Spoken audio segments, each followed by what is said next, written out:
You know how they say hindsight is 2020? Looking back now, I can't believe I didn't see the red flags from day one. But when you're 15 and your mom brings home someone who actually seems interested in being a father figure, you want to believe. God, did I want to believe? Where are you watching from today? Comment down below. I remember the day Mom introduced us to Greg. She had this nervous energy about her, like a teenager bringing her first boyfriend home to meet her parents. Greg walked in wearing this perfectly pressed button-down shirt, carrying a bag of takeout from the nicest restaurant in town. "I thought we could have a proper family dinner," he said, flashing what I now recognize as his signature car salesman smile. That first dinner, Greg was the perfect gentleman. He asked about my interests, my hobbies, my dreams. He nodded at all the right moments, offered thoughtful advice, and even shared stories about his own journey to success. "Family is everything to me," he declared, placing his hand over my mom's. "I believe in traditional values, hard work, and raising strong women who can stand on their own 2 feet." For the first few weeks, Greg was everywhere, helping with homework, showing up at my school events, even offering to teach me about investing. "I'm going to treat you like my own daughter," he'd say, his hand resting heavily on my shoulder. Every young woman needs to learn how to be financially independent these days. But then came the subtle shifts. It started with casual comments about the cost of things. "Do you know how much those volleyball shoes set your mother back?" Or, "That's quite a grocery bill for a teenage girl." At first, I brushed it off. Maybe he was just trying to teach me about financial responsibility. The first real red flag came during back-to-school shopping. Mom and I were at Office Depot, picking up supplies from the teacher's list, when Greg showed up unexpectedly. He insisted on joining us, and I watched as he pulled out his phone, meticulously calculating the cost of each item. Every pencil, every notebook, every calculator became a line item in his spreadsheet. $37.52 for just one scientific calculator? He whistled low, shaking his head. "You know, when I was your age, I used an abacus." He laughed, but there was something cold in his eyes. Something that made me feel like I was being measured and found wanting. Just another teenage girl who didn't understand the value of money. That night, I overheard him talking to Mom in the kitchen. "We need to teach her the value of money," he was saying. "Girls these days, they think everything grows on trees. No appreciation for hard work. How is she going to manage her own household one day?" Mom's response was quiet, almost apologetic. "She's a good kid, Greg. She doesn't ask for much." "That's not the point, Susan." Greg's voice had an edge to it now. "It's about principle, about raising her right. You want her to succeed in life, don't you? The world isn't kind to women who don't understand finances." I stood there in the hallway, my heart pounding, as Mom murmured her agreement. Something was shifting in our house, like plates moving beneath the earth before an earthquake. I just didn't know yet how big the tremors would be. Looking back now, I can see how Greg was laying the groundwork, carefully setting the stage for what was coming. Every conversation about money, every calculated sigh over expenses, every lecture about the real world, and being an independent woman, they were all pieces of a puzzle I couldn't see clearly yet. But I would. Oh, believe me, I would.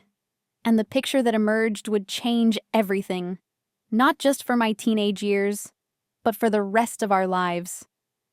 Sometimes I wonder if Greg knew, even then, exactly what he was going to do. If he had it all planned out from that very first dinner, or if his true nature just gradually revealed itself, like a Polaroid developing in reverse. Either way, my 16th birthday was approaching. And with it, a gift that would force me to grow up faster than any girl should have to. Sweet 16. Everyone talks about it like it's this magical milestone. The moment when you're supposed to feel like you're standing on the edge of adulthood, excited about all the possibilities ahead. For me, It was the day I learned just how cruel the people who are supposed to love you can be. Mom had promised me a special dinner. Nothing fancy, just my favorite. Chicken parmesan from Romano's, the little Italian place downtown where we used to go for special occasions before Greg came into our lives.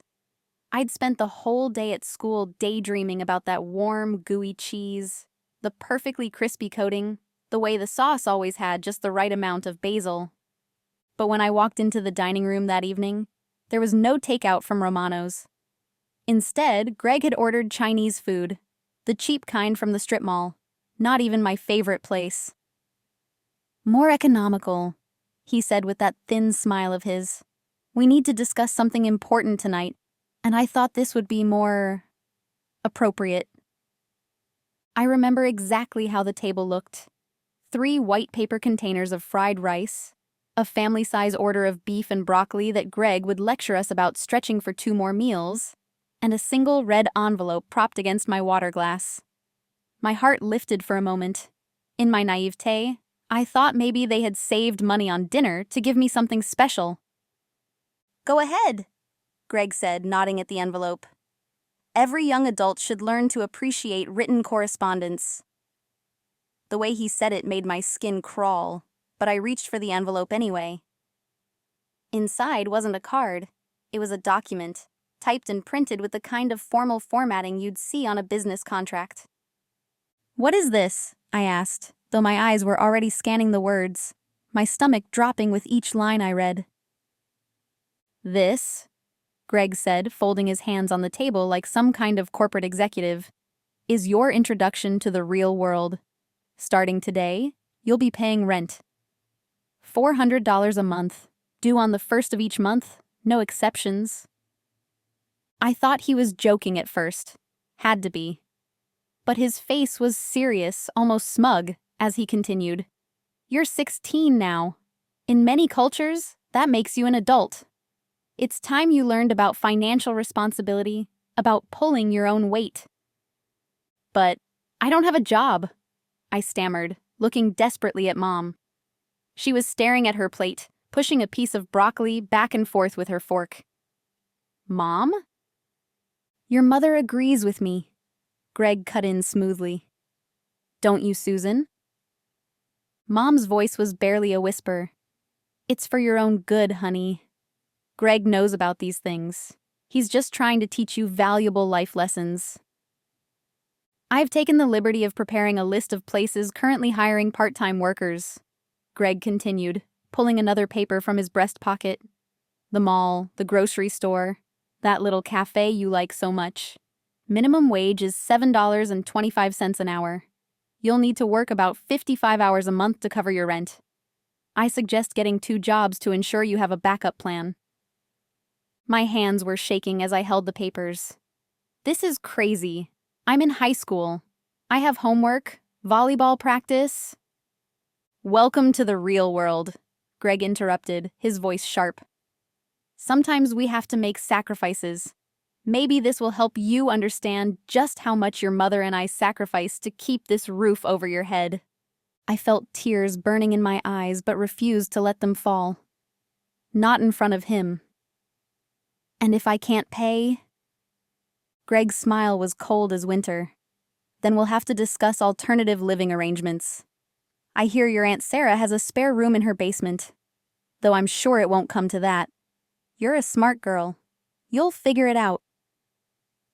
The rest of dinner passed in a blur. I couldn't eat, couldn't speak. Mom kept trying to make small talk about school, about the weather, about anything except the bomb that had just been dropped on my life. Greg ate methodically, occasionally offering helpful suggestions about budgeting and time management. As I lay in bed that night, staring at the ceiling, I could hear them talking downstairs. Mom's voice raised slightly, the closest she ever came to arguing with Greg. She's just a child, she was saying. She needs to learn. Greg's voice was firm. The world won't coddle her forever, Susan. Better she learns now, in a safe environment, than out there where no one cares. Safe environment. I almost laughed at that. There was nothing safe about what was happening. This wasn't about teaching me. This was about control, about breaking me down piece by piece, until I was too exhausted and afraid to resist whatever came next. I pulled out my phone and started searching for jobs. Not because I agreed with Greg's twisted logic, but because for the first time in my life, I understood something clearly. I needed an escape plan, and that meant I needed money of my own. Sweet 16. The day I stopped being a teenager and started being a survivor. You know what's funny about working 2 jobs in high school? You start noticing things you never paid attention to before. Like how the fluorescent lights at the grocery store make this weird humming sound at 6 a.m. when you're stocking shelves. Or how different coffee smells when you're serving it to other teenagers who are actually enjoying their Saturday afternoon at the cafe, instead of working behind the counter. I learned to navigate 2 completely different worlds. During school hours, I was just another junior trying to keep up with trigonometry and AP literature. But the moment that final bell rang, I transformed into someone else, the reliable morning stalker at Save Mart, the friendly barista at Bean Scene Cafe, the girl who picked up every extra shift she could. The first few weeks were the hardest. I'd never realized how much energy it takes to smile at customers for 6 hours straight after a full day of classes. My legs ached from standing. My hands developed calluses from lifting boxes and carrying trays, and my brain felt like it was constantly running on fumes. My grades started slipping almost immediately. That A- in chemistry dropped to a C+. My English essays, once sharp and insightful, became bare minimum efforts completed in the 20 minutes before class. Even volleyball, which had been my escape, my joy, became impossible to maintain. Coach understood when I quit, but I saw the disappointment in her eyes. "Everything okay at home?" she asked, holding my resignation letter. I just nodded and mumbled something about wanting to focus on academics. The irony was bitter in my mouth. Greg, of course, showed zero concern about my falling grades. "Welcome to the school of life," he'd say whenever Mom tried to bring it up. "She's learning more valuable lessons than any textbook could teach her." The rent checks, however, he monitored with religious devotion. Every first of the month, like clockwork, he'd be waiting at the dining room table for his $400. The weekends were the worst. While my friends posted Instagram stories of mall trips and movie nights, I was pulling doubles. Morning shift at Save Mart. Evening shift at the cafe. Sometimes on my 15-minute breaks, I'd scroll through their posts, watching their normal teenage lives continue without me. It felt like watching a TV show about a world I used to belong to. But it wasn't all darkness. Mrs. Rodriguez, my AP literature teacher, was the first adult to really notice something was wrong. She kept me after class one day, not to lecture me about my declining performance, but to ask if I needed someone to talk to. "I see you falling asleep in class," she said gently. "And these bags under your eyes? They're not just from studying, are they?" Something about her genuine concern cracked my carefully maintained facade. Before I knew it, I was telling her everything. The rent, the 2 jobs, the impossible balance I was trying to maintain. She listened without judgment, her face growing more concerned with each detail. "This isn't right," she said finally. "You understand that, don't you? This isn't normal, and it's not okay." That was the first time any adult had validated what I'd been feeling. Mrs. Rodriguez became my lifeline, offering her classroom as a quiet place to study during lunch, helping me develop better time management strategies, even writing me a glowing recommendation for a weekend tutoring job that paid better than both my other jobs combined. But more than the practical help, she gave me something invaluable: perspective. "You're not just surviving," she told me one day. "You're learning skills most people don't develop until much later in life. Budgeting, time management, work ethic, these are valuable tools, but you shouldn't have to learn them at the expense of your education and your youth." She was right. Despite everything Greg had put in place to break me down, I was getting stronger. Every paycheck felt like a small victory. Every bill I paid on time was proof that I could handle whatever he threw at me. I started keeping a secret spreadsheet, tracking every dollar I earned beyond the rent money. It wasn't much, but it was mine. The exhaustion never really went away, but I adapted. I learned to do homework during slow periods at the cafe, to study with flashcards while waiting for my bus, to power nap during lunch breaks. My grades stabilized, not at their former level, but enough to keep me on track for graduation. Sometimes customers at the cafe would comment on how young I looked to be working so much. "Saving up for college?" they'd ask with friendly smiles. I'd just nod and ask if they wanted whipped cream on their latte. The truth was too complicated, too heavy for casual conversation. But in those quiet moments, counting tips or watching the sun rise during my morning shifts, I made myself a promise. This was temporary. Every hour worked, every dollar saved, was a step toward freedom. Greg thought he was teaching me about the real world. Fine. I'd learn everything I could about money, about work, about survival. And one day, I'd use those lessons in ways he never expected. It's amazing how one random conversation can change everything. I was at work, restocking the coffee beans at Bean Scene, when I overheard two regulars talking about investment returns. One of them mentioned something about compound interest, and suddenly, a thought hit me like a bolt of lightning. Where exactly was my rent money going? For almost 2 years, I'd been handing over $400 every month. That's $9,600. Enough to make my hands shake just thinking about it. Greg had always said something vague about investing it for my future, but I'd been too overwhelmed with just earning the money to question what that meant. That night, after my shift, I did something I'd never dared to do before. I confronted him. Mom was working late at the hospital, so it was just Greg sitting in his usual spot at the dining room table, scrolling through his phone. "I want to see the investment accounts," I said, trying to keep my voice steady. "The ones where you've been putting my rent money." Greg looked up slowly, his face doing that thing where it goes completely blank, like a computer screen powering down. "Excuse me?" "The investments," I repeated. "You said you were investing the money for my future. I'd like to see the statements." He laughed, but it wasn't a happy sound. "That's not how this works. You pay rent to live here, like any adult. What I do with that money is my business." "But you said—" My voice trailed off as realization dawned. There were no investments. There never had been. I don't know what made me do it. Maybe it was exhaustion. Maybe it was rage. Or maybe just the culmination of 2 years of built-up resentment. But I walked straight to his precious filing cabinet. The one we were never supposed to touch. The one he always kept locked, except tonight. The key was still in the lock. "Don't you dare," he started to say, but I was already pulling open the drawer. What I found made me sick to my stomach. Bank statements, credit card bills, and buried underneath them all, betting slips. Dozens of them. Horse races, sports games, online poker, all dated to coincide with when my rent was due. My money, my hard-earned money, had been feeding his gambling habit.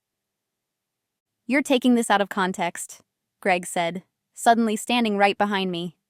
"Everyone needs a little entertainment now and then. Besides, I'm on a system. I'm about to hit it big." I whirled around to face him. "A system? You've been working me like a dog, making me miss out on my entire high school experience just to fund your gambling addiction." That's when Mom walked in. Perfect timing, as always. She took one look at the scattered papers, at Greg's red face, at my shaking hands, and she knew. But what she said next was worse than anything Greg had done. "Honey, he's trying his best." Her voice had that pleading quality it always got when she was making excuses for him. "We all have our struggles. He's been going to meetings, trying to get better." "You knew?" The words came out as a whisper. You knew what he was doing with my money? I thought if we supported him through this rough patch. She wouldn't meet my eyes. He promised he'd pay it all back once his system worked out. I couldn't breathe. The room was spinning. 2 years of my life, countless hours of work, all my sacrifices, gone. Not invested, not saved, just gone. Mrs. Rodriguez found me in her classroom the next morning, before first period. I must have looked as bad as I felt because she took one look at me and closed the door. I need help, I said, and told her everything. She listened, just like she had before, but this time she did more than listen. She pulled out her laptop and started showing me scholarship websites, grant applications, work-study programs. You're a bright student, she said firmly. Your grades have suffered, yes, but your circumstances are exceptional. We can explain this in your applications. For the next 3 hours, right through her lunch break, she helped me map out a new path to college. One that didn't rely on family support or mythical investment accounts. One that I could control. What about the rent? I asked. I still have to live there until graduation. She thought for a moment. Keep paying it, she said finally. But not for him. Do it for yourself, to prove you can. And every time you hand over that money, remember, you're buying your freedom, month by month. That night, I started a new spreadsheet. Not just tracking my earnings this time, but plotting my escape. Every scholarship deadline, every application fee, every possible path to independence went into that document. Greg might have stolen my past payments, but he couldn't touch my future. Mom tried to talk to me several times over the next few days, alternating between apologies and explanations. But something had shifted inside me. The daughter who desperately wanted her approval, who would have done anything to keep our family together. That girl was gone.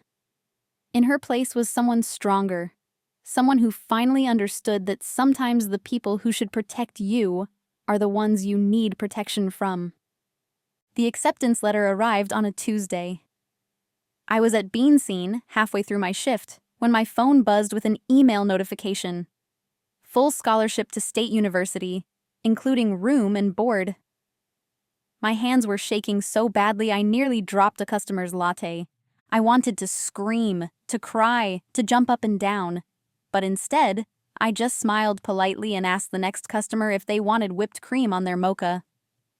Inside, though, everything had changed. This wasn't just an acceptance letter. It was a key to a locked door I'd been staring at for 2 years. Mrs. Rodriguez was the first person I told. She hugged me right there in the hallway between classes, not caring who saw. I knew you could do it, she whispered. Now comes the hard part. Planning your exit strategy. She was right, of course. Getting the scholarship was one thing. Actually leaving was another. Greg's reaction when I showed him the acceptance letter was exactly what I expected. A sneer and a reminder about rent. College acceptance doesn't change our arrangement, he said, not even looking up from his phone. You still owe rent until the day you leave. And don't think you can slack off at your jobs just because you're leaving. You made a commitment. I wanted to laugh. A commitment? Like his commitment to investing my money? But I kept my face neutral and just nodded. I'd learned that the best way to deal with Greg was to let him think he was in control. The next few months were a blur of preparation. Every spare minute between work shifts was spent planning. I sold everything I could. Old textbooks, clothes I'd outgrown, even my volleyball trophies. Each dollar went into a secret account I'd opened at a different bank than the one Greg used. Mom noticed me packing, little by little, but she didn't say much. I'd catch her sometimes, standing in my doorway late at night, watching me sort through my belongings. One evening, she finally spoke up. I could help you, she said quietly. I have some savings. No. The word came out sharper than I intended. I need to do this on my own. She nodded, tears in her eyes. I know I've let you down. I never thought. That's the problem, Mom, I said, folding another shirt into my gradually filling suitcase. You never thought. You just let him think for both of us. Working doubles became my new normal. Every extra shift, every tip, every overtime hour went straight into my escape fund. Greg watched me like a hawk, especially after I'd given notice at both jobs. You better have my rent money ready, he'd remind me every morning, right up until moving day. The irony was, I was actually grateful for his demands now. Every dollar I handed him was a reminder of why I needed to leave, why I could never look back. His greed had taught me more about financial independence than any investment advice ever could. The day before I left for college, I worked my final shift at Bean Scene. My regular customers had pooled together to give me a goodbye card and a gift card for the campus bookstore. It wasn't much, but their kindness made me cry for the first time in months. That night, I handed Greg his final rent check. He made a big show of examining it, holding it up to the light like he always did. You still owe me for the rest of the month, he said, his voice smug. Moving out early doesn't prorate the rent. I had anticipated this. Without a word, I handed him an envelope containing exactly 3 days' worth of rent, calculated down to the penny. His face turned red as he counted it. You'll be back, he said, his voice dripping with contempt. When you fail out there in the real world, don't come crying to us. I looked at him then, really looked at him, and for the first time, I saw him clearly. Not as the intimidating figure who had dominated my teenage years, but as what he really was. A small, bitter man who could only feel big by making others feel small. The next morning, Mom helped me load my single suitcase and 2 boxes into her car. Greg didn't come out to say goodbye. He was probably at the track, betting away someone else's money. As we pulled out of the driveway, Mom started to cry. I'm so sorry, she whispered. For everything.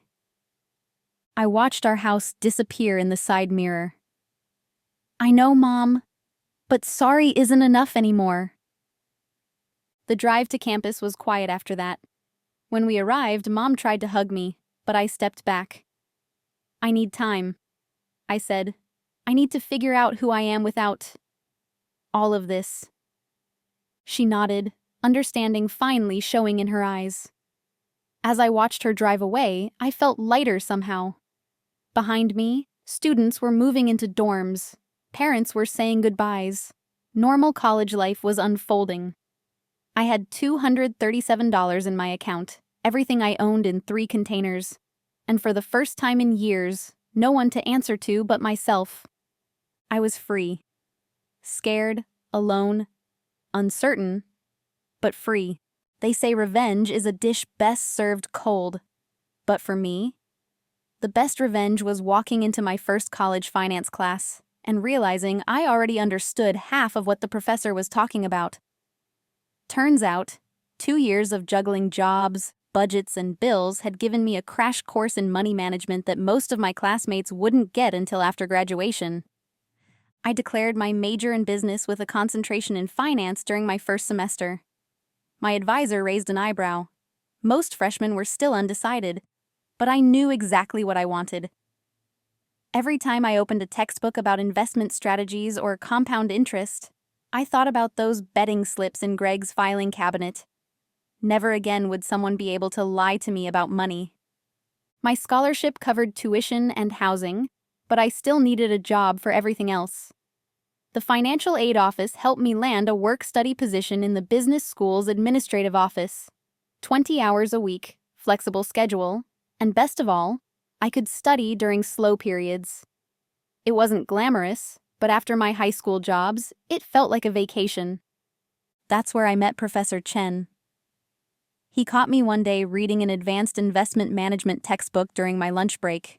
Not for any class, just for myself. Instead of telling me to focus on my work, he pulled up a chair. "You know," he said, "we offer a certificate in investment management, usually for juniors and seniors, but exceptions can be made for motivated students." I looked up at him, surprised. "I'm only a freshman." He smiled. "Yes, but one who's reading upper division texts for fun. Tell me, why are you so interested in this?" Maybe it was something in his voice, or maybe I was just ready to tell my story, but I found myself explaining everything. The rent demands, the gambling, the lies about investments. When I finished, he was quiet for a long moment. "Take my class," he said finally. "Not next year, not when you're a junior. Now." So I did. It meant extra credits, late nights, and more coffee than any freshman should consume, but I loved every minute of it. Professor Chen became what Greg never was, a true mentor. He taught me not just about stocks and bonds, but about ethics in finance, about using money to build rather than destroy. Word got around campus that I was good with money management. It started small. Other students asking for help with their budgets, advice on student loans. Then someone offered to pay me for helping them with their taxes. Before I knew it, I had a side hustle going. Every tax season, my dorm room became an unofficial financial advisory office. $20 a head to help file basic returns, more for complicated ones. I learned every tax credit and deduction available to students, every loophole in the financial aid system. Mom called sometimes. At first, I let them go to voicemail, but eventually, I started picking up. Our conversations were brief, surface level. She'd tell me about her job at the hospital. I'd mention my classes. We never talked about Greg, but I could hear things weren't good from the strain in her voice. "He's just going through a rough patch," she'd say, though I never asked. "The economy's been hard on everyone." I started keeping a separate savings account after those calls. Not much, just a small percentage of everything I earned. I labeled it emergency fund, but in my head, I called it my mom's escape fund, just in case she ever found the strength I had. By my junior year, I was taking maximum credits, running my tax prep business, and leading study groups for intro finance classes. Professor Chen connected me with a summer internship at an investment firm, where I finally saw what legitimate financial planning looked like. "You have a gift," my internship supervisor told me during my performance review. "You understand both the numbers and the people behind them." She was right. Every client meeting reminded me of my teenage self, confused and scared about money. I never wanted anyone else to feel that powerless. The irony wasn't lost on me. Greg's attempts to break me had actually built the foundation for my future career. Every cruel lesson he'd tried to teach had backfired, becoming instead a step on my path to success. Late at night, after study groups and client meetings, I'd sometimes pull up my old spreadsheets from high school. The careful tracking of every dollar, the desperate calculations of how many hours I needed to work. They looked almost primitive now, compared to the complex financial models I was learning to build.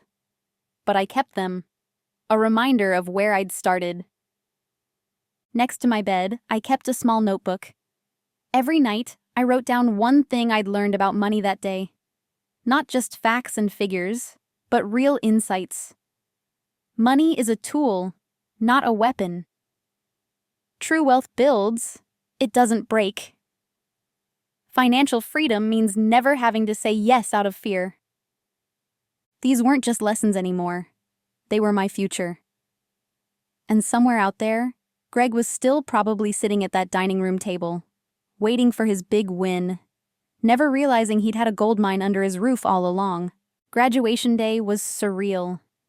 Standing there in my cap and gown, diploma in hand, I couldn't help but think about that 16-year-old girl who once counted spare change to make rent. She never could have imagined this moment. graduating summa cum laude, multiple job offers in hand, and most importantly, completely and utterly free. Mom came to the ceremony alone. She said Greg was feeling under the weather, but the slight tremor in her voice told me everything I needed to know. Things had gotten worse at home, not better. Still, I hugged her and smiled for photos, pretending not to notice how tired she looked. "I'm so proud of you," she whispered, straightening my cap. "You've become so strong." I wanted to tell her that she could be strong too, that it wasn't too late to break free like I had. Instead, I just squeezed her hand and changed the subject to my job prospects. And what prospects they were. 5 different investment firms had made offers, each one better than the last. Professor Chen had been an invaluable mentor, making introductions and helping me navigate the negotiation process. Never take the first offer, he'd taught me. Your knowledge has value. Make them recognize it. I chose Morgan Stanley and Partners, not because they offered the highest salary, though they did, but because their corporate culture reminded me of what I'd built in college. A place where financial expertise meant helping people, not exploiting them. My first day, I walked into their gleaming downtown office building wearing a suit that cost more than 6 months of Greg's rent payments. The symmetry wasn't lost on me. The receptionist directed me to the 47th floor, where the investment management team worked. "Welcome to the big leagues," my new supervisor said, showing me to my office. Not a cubicle, an actual office with a view of the city. That first year was a blur of client meetings, investment strategies, and late nights poring over market analyses. But unlike my exhausted high school days, this kind of work energized me. Every successful investment, every client whose financial future I helped secure, felt like a personal victory. By my second year, I had built a reputation as the go-to advisor for clients who needed more than just investment advice. They needed financial education. I developed a workshop series called Financial Freedom 101, teaching basic money management skills to young professionals. The irony of using lessons learned from Greg's cruelty to help others always made me smile. At 25, I bought my first home. Not a starter apartment or a modest condo. An actual house in one of the city's best neighborhoods.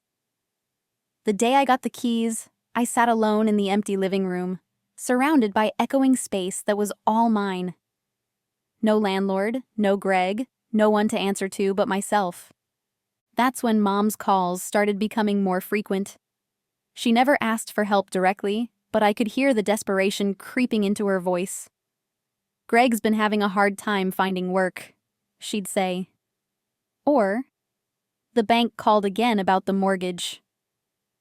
I kept detailed notes after every call, documenting the signs of financial abuse that were so familiar to me.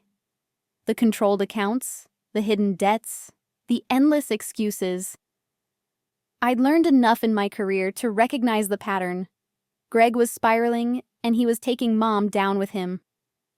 My colleagues noticed my success, but what they really noticed was my approach. "You have a way of seeing around corners," my supervisor said during my performance review. "Like you've been on the other side of financial hardship and know all its tricks." If they only knew. Every time I helped a client protect their assets from a manipulative partner, every time I guided someone toward true financial independence, I was really helping that scared 16-year-old girl who once lived in my memories. The promotion to senior investment manager came as no surprise to anyone except me.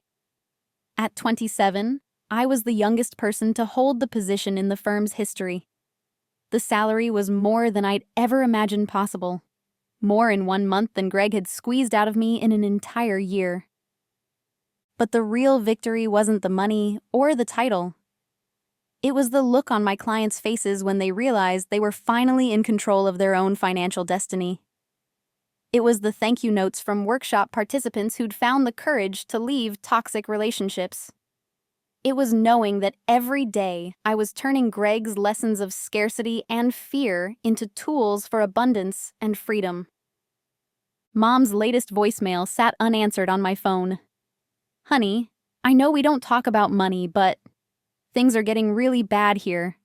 Greg says he just needs a little help to get back on his feet. Maybe we could have lunch? Talk about old times." I stared out my office window at the city below, thinking about cycles of abuse and the price of breaking them. Maybe it was time to help Mom write her own escape story. But first, I had a few more lessons to teach Greg about the real world he was so fond of lecturing me about. They say the bigger they are, the harder they fall. But watching Greg's downfall wasn't the satisfaction I'd imagined during those sleepless teenage nights.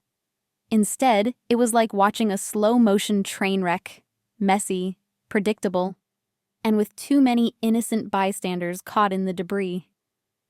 It started with Mom's increasingly panicked phone calls. Greg had lost his job. "Downsizing," she said, but I knew better.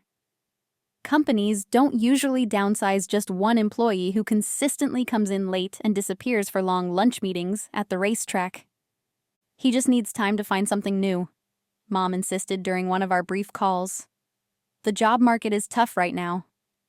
I could hear the familiar excuses in her voice, the same ones she'd used when I was 16. But now I could also hear something else. Fear. I did some digging. It's amazing what you can find out when you know where to look. Greg hadn't just lost his job. He'd been fired for inappropriate use of company resources. Translation: he'd been dipping into accounts he shouldn't have. Not enough to warrant criminal charges, but enough to ensure his name was mud in the local business community. The gambling had gotten worse, much worse. Through my professional networks, I learned he'd been banned from 3 different online betting platforms.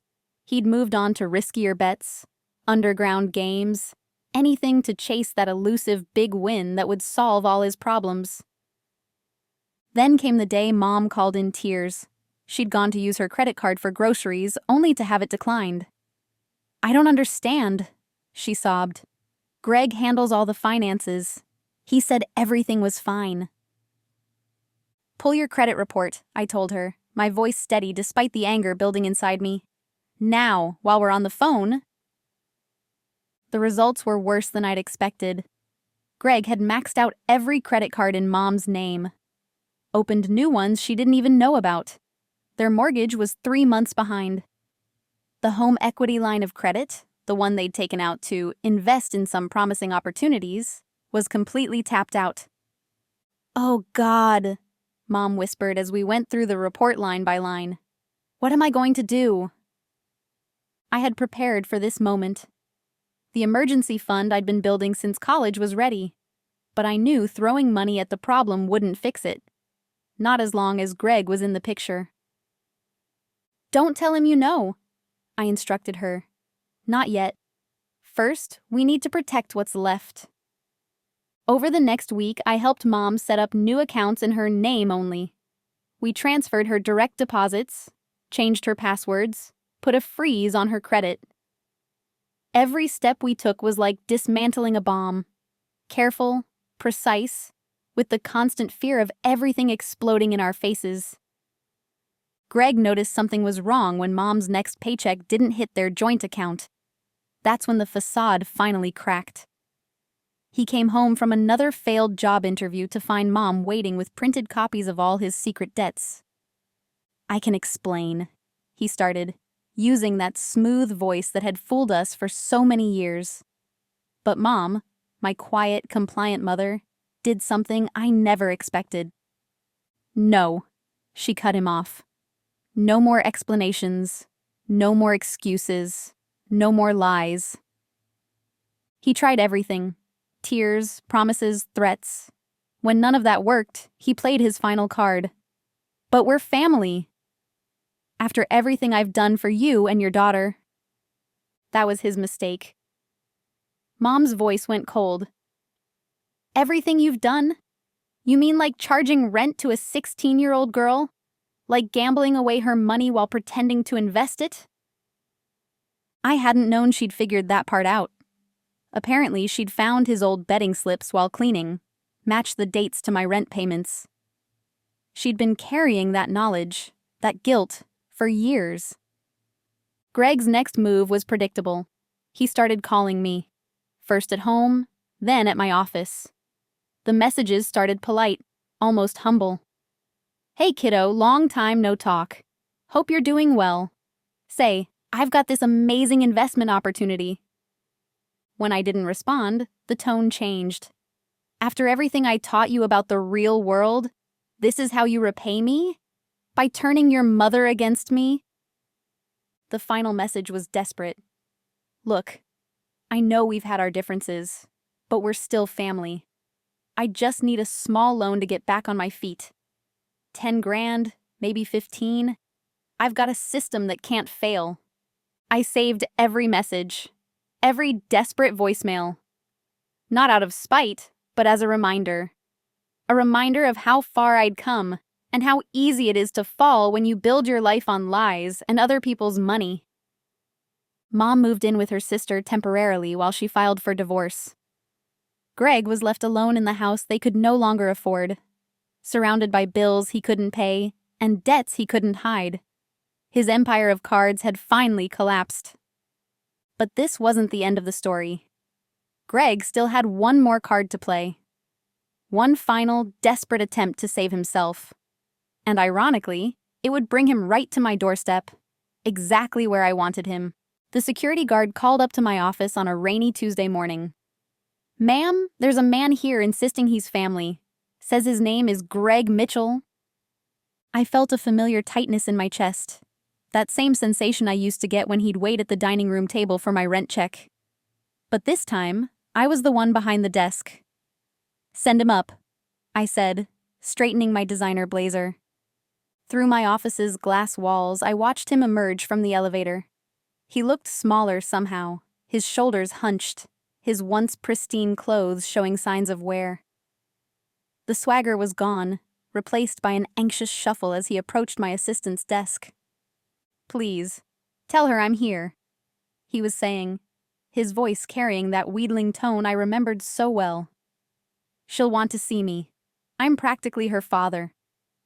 I let him wait for exactly 15 minutes, the same amount of time he used to make me wait when I'd ask him for basic household necessities. When my assistant finally showed him in, he tried to cover his desperation with a familiar grin. "Look at you," he exclaimed, gesturing at my office. "All grown up and successful. I always knew you had it in you. Always told your mother, didn't I, that you were going places?" I didn't offer him a seat. "What do you want, Greg?" His smile faltered. "Can a father figure check in on his successful daughter? See how she's doing?" "You could have called." I kept my voice neutral, professional. "Oh wait, you did. 15 times last week." He deflated slightly, sinking uninvited into one of my client chairs. "Look, I'll be straight with you. I'm in a bit of a tight spot. Temporary, of course. Just need a place to stay for a while, get back on my feet." "What happened to the house?" "Foreclosure." He spat the word like it was poison. "Bank doesn't care about loyalty anymore. 20 years of payments, and they just..." He trailed off, perhaps realizing who he was talking to. "And Mom's sister won't take you in?" He flushed. "Sarah never liked me. Filled your mother's head with nonsense. Besides, her place is too small." I let the silence stretch, watching him squirm. Just like he used to watch me squirm when I'd ask for an extension on rent after a slow week at work. "I've changed," he blurted out finally. "I've learned my lesson. No more gambling. No more creative financing. I'll pay whatever rent you think is fair." There it was. The word that had dominated my teenage years. Rent. "Whatever I think is fair?" I repeated his words slowly, savoring them. "Yes, anything." His eyes darted around my office, taking in the awards on the walls, the view of the city. "I know you're doing well. That spare room in your basement you mentioned to your mother? I wouldn't be in the way. I could even help out around the house. I opened my laptop, made a show of checking something. You know, I keep very detailed financial records. Have for years. Would you like to know exactly how much rent you collected from me between ages 16 and 18? He shifted uncomfortably. That was different. That was about teaching you responsibility. $9,600. I continued as if he hadn't spoken. Not counting the extra utilities fees you added in my senior year. Tell me, Greg, what were the returns like on those investments you promised you were making with my money? That was a long time ago. Things were complicated. No, they weren't complicated at all. You were gambling away a teenager's rent money while pretending to teach her about financial responsibility. I pulled out a folder from my desk drawer. Just like you gambled away Mom's retirement fund while pretending to invest it in can't-miss opportunities. His face went pale. How did you? I'm a financial advisor, Greg. A good one. Finding paper trails is what I do. I stood up, walking to my window. You know what the funny thing is? If you had actually invested my rent money like you claimed, even in the most basic index fund, it would have grown to nearly $20,000 by now. He slumped in the chair, the last vestiges of his confidence crumbling. Please, he whispered. I have nowhere else to go. I turned back to face him, and for a moment, I saw myself at 16, desperate, trapped, trying to negotiate with someone who held all the power. The difference was, I had earned my power. He had only taken his. The basement room is yours, I said finally. $400 a month. Due on the first of each month, no exceptions. His eyes lit up with hope.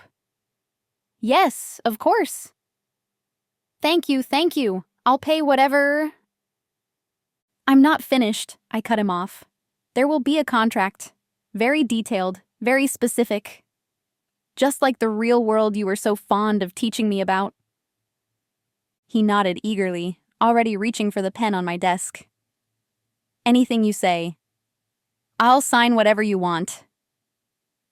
I smiled, and for a moment I saw him freeze, perhaps recognizing his own expression from years ago. Oh, I'm counting on that, Greg. I'm counting on that. The contract I handed Greg was 18 pages long. I'd spent weeks drafting it, making sure every detail was perfect, every clause airtight. My firm's legal team thought I was crazy when I asked them to review it. This is more detailed than our corporate leases, one of them commented. That was exactly the point. First, I said, watching Greg scan the pages with growing apprehension. The rent. $400 a month, due on the first, just like you taught me. He nodded quickly, probably thinking he was getting off easy. He wasn't. You'll need to provide proof of employment within 2 weeks. 2 jobs minimum. I tapped the relevant section of the contract. I've taken the liberty of compiling a list of places hiring in the area. The mall, the grocery store, that little cafe downtown. Sound familiar? His face flushed as he recognized his own words from years ago. 2 jobs? But I'm not... at my age. The real world doesn't care about age, Greg. You taught me that when I was 16. I continued down the list. You'll need to work a minimum of 55 hours per week to cover rent and basic expenses. I've included a spreadsheet to help you track your hours. The irony wasn't lost on him. I could see it in the way his hands shook slightly as he turned the pages. All rent payments must be made in person, I went on. I'll be waiting at the dining room table on the first of each month. No exceptions. No excuses. He swallowed hard. And if I'm late? Then we'll have to discuss alternative living arrangements. I hear the homeless shelter has an opening in their basement. I let that sink in before continuing. Now, about your financial rehabilitation program. My what? I pulled out another document. You'll be required to attend Gamblers Anonymous meetings 3 times a week. You'll also complete a financial literacy course, the same one I teach to victims of financial abuse. Your progress will be monitored and reported back to me. This is ridiculous, he burst out. I'm not some teenager you can order around. I leaned back in my chair. No, you're a man who taught me that everything in life has a price. I'm just making sure you understand the cost of my help. That shut him up. He stared at the contract, reality finally sinking in. What happens to the rent money? He asked quietly. Funny you should ask. I smiled. It goes into an investment account, a real one this time. But not for you. I slid one final document across the desk. It was a statement for a newly opened retirement account in Mom's name. Every dollar you pay in rent goes directly into this fund.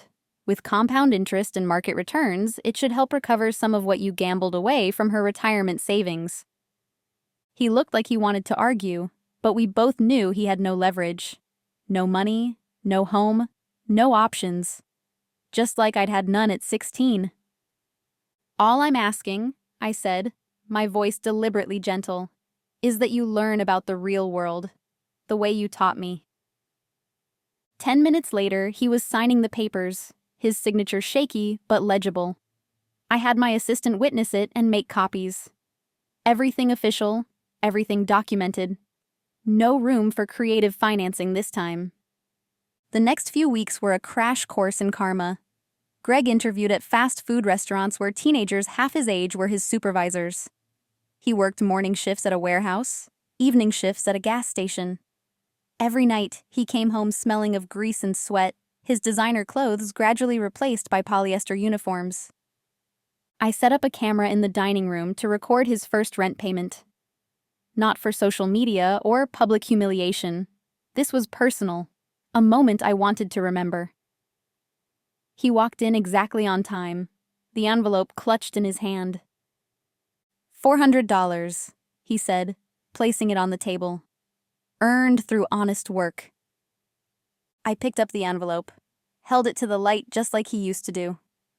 Looks like the real world is teaching you something after all. That night, after he'd gone to his basement room, I logged into the investment account I'd set up for Mom. $400 wasn't much in the grand scheme of things, but it was a start. A small step toward restoring what he'd taken from her. My phone buzzed with a text from Mom. Are you sure about this? About having him there? I looked at the transaction confirmation on my screen. Payment received. Investment allocated. Projected 30-year growth with compound interest? Yes, I texted back. Some lessons need to be taught up close and personal. In the basement, I could hear Greg's alarm going off. 5 a.m. came early when you had to work 2 jobs. But that was just another lesson from the real world. The one he'd been so eager to teach me about all those years ago. They say people don't really change. But watching Greg's transformation over the next 6 months made me question that belief. It wasn't sudden or dramatic. More like watching a sculpture emerge from stone, one careful chip at a time. The first real sign came 3 weeks into his new life. I was reviewing his mandatory financial journals, part of the rehabilitation program I'd designed, when I noticed something interesting. He'd started tracking not just his expenses and work hours, but also the moments that made him think about his past behavior. Trained a new kid at the gas station today, he'd written. 16 years old, working to help his single mom with bills. Couldn't look him in the eye. Kept seeing myself, telling you that rent was due. Felt sick about it all shift. That entry stuck with me. Not because of the guilt. Guilt was easy, temporary. It was the self-awareness that caught my attention. The ability to see himself in the role of the oppressor. To recognize the pain he'd caused. His Gamblers Anonymous sponsor, Marcus, called me one evening.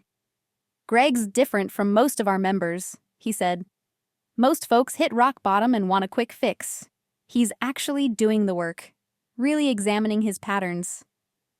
I'd required Greg to give me weekly updates from his sponsor, another clause in our contract. But Marcus's call wasn't obligatory. He genuinely wanted to share Greg's progress. The real test came in his 3rd month, when he received his first paycheck from a weekend overtime shift. I'd set up monitoring on his accounts. Ironic, given how he used to monitor mine.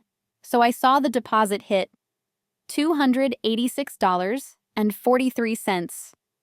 A few years ago, that money would have gone straight to a betting slip. This time, he did something that genuinely surprised me. He donated it to a local youth shelter. When I asked him about it during our mandatory weekly check-in, he didn't try to use it to score points with me. He actually seemed embarrassed that I'd found out. "There was this girl at the shelter," he explained, staring at his hands. "Couldn't have been more than 17. Said her stepdad had been taking her paycheck for years, calling it life lessons. I couldn't keep that money." The changes weren't just financial. I started noticing little things around the house. The basement was always spotless. The yard was maintained. He'd fix things without being asked, often before I even noticed they needed repair. Mom noticed the difference too, during her occasional visits. "He apologized to me," she told me one afternoon, her voice filled with wonder. Really apologized, not the usual excuses or promises. He said he was sorry for stealing my choices, my security, my self-respect. They weren't getting back together. Some bridges can't be rebuilt. But there was a peace between them now, a recognition of past wrongs and current growth. The most significant moment came during one of his financial literacy classes. I was teaching a session on emotional manipulation in financial relationships when I saw him raise his hand. "I used to think taking someone's money was about power," he said, his voice steady despite the obvious discomfort. "But now I understand it's about fear. My fear. Fear of not being in control, of not being important. I made a teenage girl work 2 jobs because I was afraid she'd see how small I really was." The room was silent. In the back, I saw a few people wiping away tears. They were used to hearing from survivors of financial abuse, not from reformed abusers. After class, 3 participants asked to speak with him privately. Former victims wanting to understand their abuser's mindset, hoping to protect themselves in the future. Greg spent 2 hours sharing his insights, breaking down the psychology behind his past actions. "Thank you," one woman said as she left, "for helping me understand it wasn't my fault." That evening, I found Greg sitting in the basement, surrounded by old papers. He'd dug out all his betting slips, credit card statements, and collection notices from his gambling days. "I was trying to calculate exactly how much I've lost over the years," he said without looking up. "Not just money, relationships, trust, respect, the right to see my stepdaughter grow up." I sat down across from him, looking at the scattered papers. "And what did you figure out?" "That some debts can't be repaid with money." He finally met my eyes. "But maybe they can be repaid by helping others avoid the same mistakes." The next day, he asked if he could start a support group at the community center. Not just for gambling addiction, but for financial abusers trying to reform. "We talk about helping victims," he said, "but we also need to stop creating new ones." I looked at the proposal he'd drafted, detailed, thoughtful, focused on accountability and real change. This wasn't the same man who had once counted my pennies at the dining room table. This was someone who had walked through fire and emerged with a genuine desire to prevent others from getting burned. "You're not who you were," I said finally. He shook his head. "Number. But I needed to lose everything to understand what really matters." 1 year after Greg moved into my basement, I stood at the front of a packed community center room, looking out at faces that reminded me of my younger self. A mix of teenagers and young adults, all there for my financial literacy workshop, breaking the cycle, recognizing and escaping financial abuse. Today, I said, we have a special guest speaker, someone who's seen both sides of financial abuse, first as a perpetrator, then as someone committed to making amends. Greg walked to the podium, no longer the polished manipulator in designer clothes, but not the broken man from my office either. He wore a simple button-down shirt, his warehouse employee badge still clipped to his pocket. His hands trembled slightly as he adjusted the microphone. 10 years ago, he began, I forced my 16-year-old stepdaughter to pay rent. I told myself I was teaching her about the real world. The truth is, I was abusing my power to feel strong. The room was silent. In the back, I saw Mom slip in quietly, taking a seat near the door. She'd been attending these sessions regularly, not just for herself, but to support other women finding their voice. That stepdaughter, Greg continued, is standing right there. He gestured to me. She turned my lessons in cruelty into a mission of empowerment. While I was gambling away her rent money, she was learning everything she could about financial independence. I watched the audience's reactions, the widened eyes, the knowing nods, the occasional tear quickly wiped away. Every person in that room had a story, a reason they were here. Today, I work 2 jobs, Greg said, his voice steady now. I pay rent to live in her basement. Every dollar goes into a retirement account for her mother, a small repayment for the savings I gambled away. But the real payment, the real redemption, comes from helping others recognize and escape the patterns I once perpetuated. After the session, a teenage boy approached us, clutching a notebook. My stepdad, he started, then paused, gathering courage. He says paying rent builds character, but after hearing your story, I watched Greg handle the conversation with a gentleness I never would have believed possible a year ago. He gave the boy resources, connected him with support services, and shared practical strategies for protecting himself. Later that evening, Mom joined us for dinner, a monthly tradition we'd started. The dining room table, once a place of dread and power plays, had become a space for healing. I found my old budget notebooks, Mom said, pulling out familiar worn pages. The ones where I used to track every penny, trying to figure out where all our money was going. Remember how you used to help me check my math, honey? I nodded, remembering those late nights with Mom, both of us too afraid to confront the real problem. Now I help other women with their budgets at the shelter, she continued. It's amazing how many of them have similar notebooks, similar stories. Greg, who now sat at the far end of the table instead of at its head, spoke up softly. I found my old betting slips last week while cleaning the basement. Thousands of dollars, so many lives affected. I've been using them in my support group, showing others how addiction escalates. The past doesn't go away, I said, looking between them. But it can become a teacher instead of a tormentor. My phone buzzed. Another text from the youth shelter where I volunteered. A 17-year-old girl needed help opening her first independent bank account, away from her controlling parents. A year ago, I would have handled it alone. Now, I had a team. Greg, I said, would you come with me tomorrow? This girl could benefit from hearing both perspectives. He looked startled, then deeply moved. You trust me to help?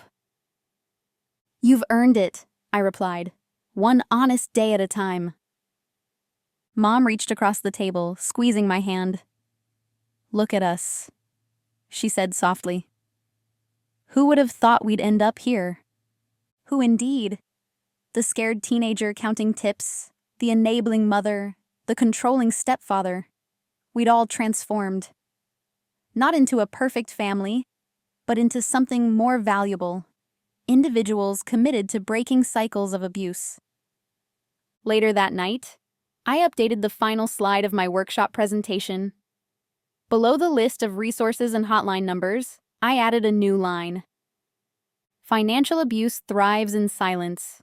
Break free. Speak up. Help others. Your story matters. Because that's what this journey had taught me. Every rent check demanded from a teenager, every savings account drained by an addict, every financial threat used to control someone's choices. They're all part of a larger story. A story we can change, one honest conversation at a time. Greg's voice floated up from the basement, probably practicing for tomorrow's shelter visit. Teaching others about financial responsibility, not through fear this time, but through understanding and hope. We'd come full circle, but the circle had transformed into a spiral, reaching outward, touching other lives, creating ripples of change. Sometimes the best revenge isn't punishment. It's ensuring your pain becomes purpose, your struggle becomes strength, and your story becomes someone else's survival guide.